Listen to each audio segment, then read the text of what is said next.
you go, sweetheart? Thank you. So, what do you remember about our nuptials? Well, it was horribly tacky and equally entertaining, not unlike our life together. And you were wearing a rhinestone cowboy suit and a cowboy hat, just like Dale Evans to my Roy Rogers. No. I was Dale Evans. You were Roy Rogers. You're still my little Dale Evans. But this is no time for happy trails. And the minister told that terrible joke about marriage being a 3-ring circus. The engagement ring, the wedding ring, the suffering. Yeah, I remember it all. I remember every detail. We were both pretty blasted, but you were a little more out there than me, I'm afraid. I think that if you had been conscious, you really would have enjoyed the ceremony.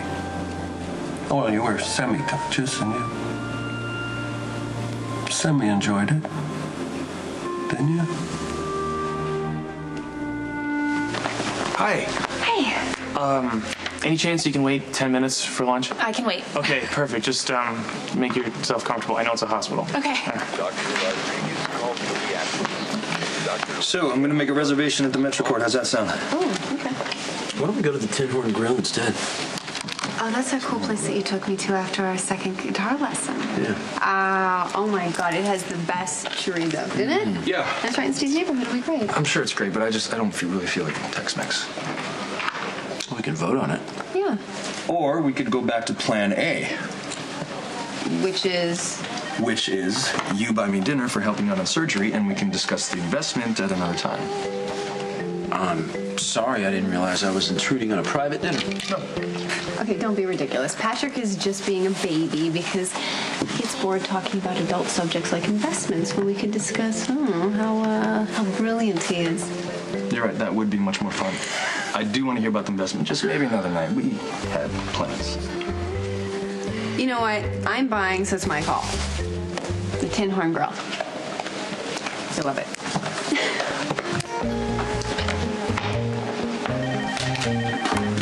Dr. Drake. No. See, I've been waiting 3 hours for those test results. Well, you know what? Sorry's not going to cut it, so just figure it out. What is wrong with you? I don't deal well with incompetence. No. Having to be an expert at reading body language, and your body is screaming that you just caught your girl making out with another guy, which I know is impossible because Robin's in Africa. So, what pushed your jealousy button? I thought you could pick locks. I know how to bust doors down. Do you want me to do that instead? No. This seems interesting. Can 3 play? Hey, baby, we'll be done in just a minute. Oh, please don't ask me. I'm already mortified. Well, people would say you should hide a key someplace. You sound like my grandma, but good idea. Dante, can I leave a key with you, please? Sure. Thank you. Oh, damn. So, am I gonna have to ask what happened or guess? I don't have cable.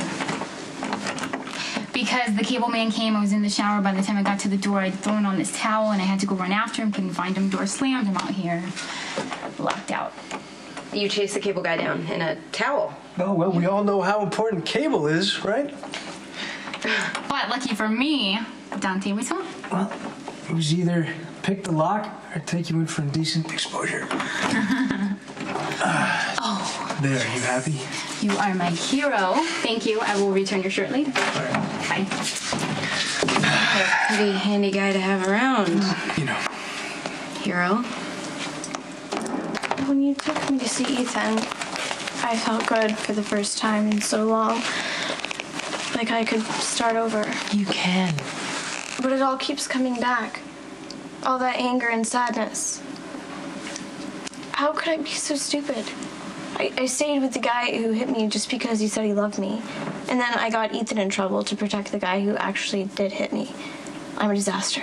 You know, I have a long history of blowing my life up and then being left to pick up the pieces and go on. And each time I found what worked is I tried to figure out what went wrong and how it made me feel. I'm learning that in therapy. Kiefer hurt me, but I still thought he loved me. And I believed him every time he said he would never do it again. Sadly, a lot of women allow themselves to be abused in the name of love. I'm scared I'll never be able to trust another guy again. Do you think it could happen again with another boy? It seems like a lot of guys say they love you, that they'll take care of you, and then they turn around and disappoint you. Every guy my mom's been with has been a disappointment, including my dad. He says he loves me, but I've seen him turn into a monster. Between my dad and Kiefer, I don't know how I can ever trust a guy as long as I live. I tried to make a life with you, and now I'm living with the consequences, Sonny. My son's in prison. So that's all my fault? No, it's no one else's fault? When it comes to Michael, you and I and Jason are most to blame, but we didn't turn him into the court. Your son did. Now you sound like Johnny Sakara. You should have heard him in the courtroom after Michael got sentenced, going on and on about how it was Dante's fault for turning Michael in to save me. As if that's what Dante wanted, to save me. I can see why Johnny would think that. So now you're gonna side with that lying freak? He's the one who claimed Claudia was an innocent victim, which probably made the judge send Michael to prison. No, the judge sent Michael to prison to punish us, to get him away from our bad influence. Johnny Zakara had nothing to do with it, Sonny. So you're gonna treat me bad just now and walk away? I have to see someone.